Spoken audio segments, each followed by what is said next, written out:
इसी क्रम में वर्णन आता है नैमिषारण्य का।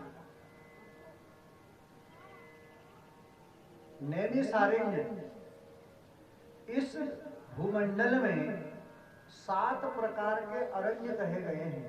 अरण्य बोलते हैं जंगल को। पवित्र अरण्य, जो पवित्र जंगल है जहाँ पर सिद्धता प्राप्त होती है, जिनमें नैमिषारण्य, बद्रिकारण्य, चंपारण्य, धर्मारण्य, ऐसे ही नैमिषारण्य। नैमिषारण्य का वर्णन आया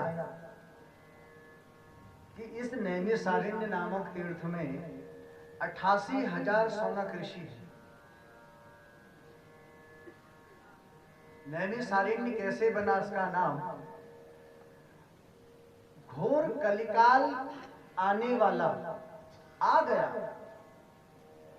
और जो प्राचीन कालीन संत वेत्ता त्रिकालदर्शी संत, उन्होंने दूर पथ से देखा कि कलिकाल आ गया है, इसमें धर्म कर्म सब नष्ट हो जाएगा, इसलिए ऐसे इस पवित्र स्थान की खोज हो जहाँ पर हम बैठ करके तपस्या करें, पूजन करें, उसका पूर्ण लाभ हमें प्राप्त हो, जहाँ कलयुग का कोई प्रभाव ना हो।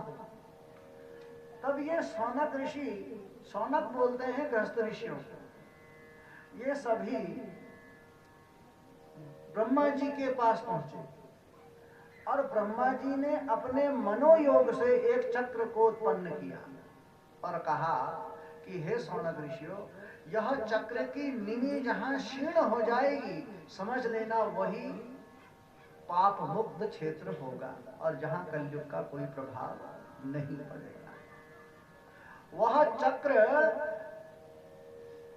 14 भुवन, तीनों लोकों में भ्रमण किया और अंत में इस भूलोक में आया और इस भूलोक में आते हुए चक्र आगे आगे, सौनक ऋषि पीछे पीछे, एक स्थान पर यह चक्र रुका और उस स्थान पर यह चक्र रुकते हुए उस चक्र पृथ्वी में पाताल लोक में चला गया। उसकी निमि वहीं शीर्ण हुई और 6.5 पाताल उसने तोड़ दिया उस चक्र में और वहां से जल की धारा प्रफुटित हो गई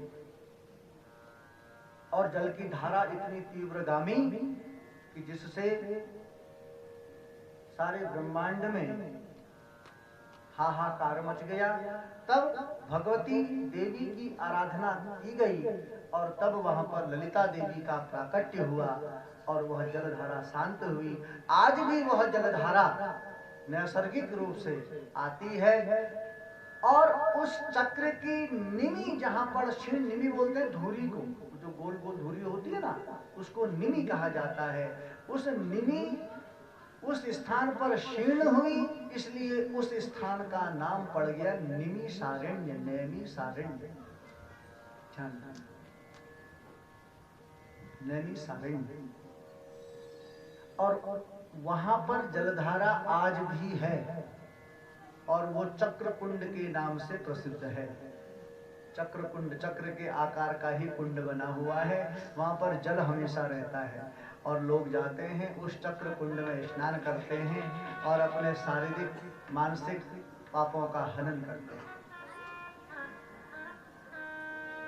तो वह नैमिषारण्य तीर्थ आज भी वहां पर ललिता देवी शक्तिपीठ है। कवच में आता है उदरे शूल धारिणी,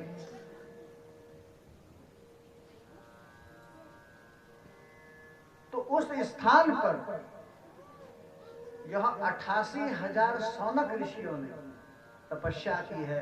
88,000 सौनक ऋषियों की तपोभूमि है नैमिषारण्य।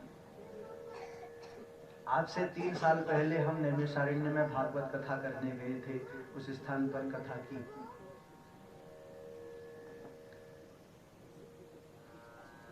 और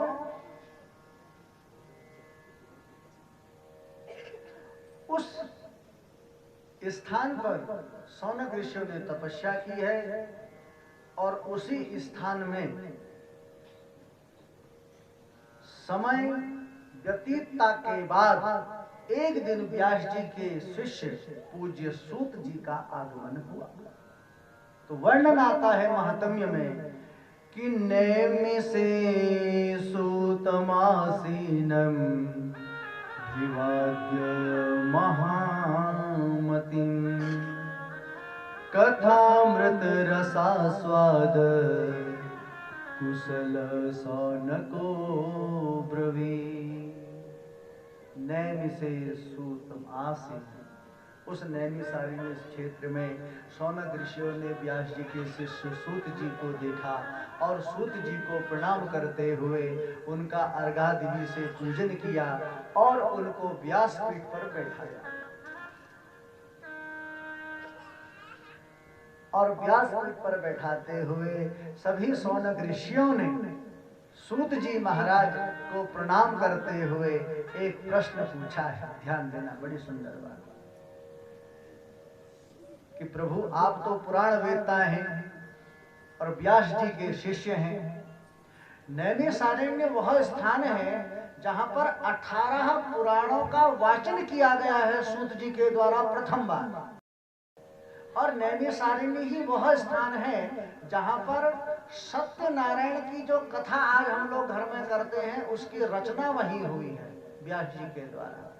आज भी नैमिषारण्य में व्यास गद्दी है, आज भी सूत गद्दी है, आज भी सुखदेव का आसन है नैमिषारण्य तीर्थ। नैमिषारण्य तीर्थ में 10 किलोमीटर की दूरी पर मिश्रिक, जहां पर महर्षि दधीची का आश्रम आज भी कुछ अवशेष मिलते हैं। नैमिषारण्य से 35 किलोमीटर हरदोई की तरफ एक हत्याहरण तीर्थ पड़ता है, जहां पर राम जी को रावण की हत्या का पाप लगा, तो यही नैमिषारण्य में आकर के उनकी ब्रह्म हत्या राम जी के हाथों से निवृत्ति हुई, जिसको हत्याहरण तीर्थ कहते हैं। ऐसा परम तीर्थ है नैमिषारण्य, जहां पर शौनक ऋषियों ने सूत जी का अभिवादन किया और अभिवादन करते हुए सूत जी से प्रश्न पूछा है।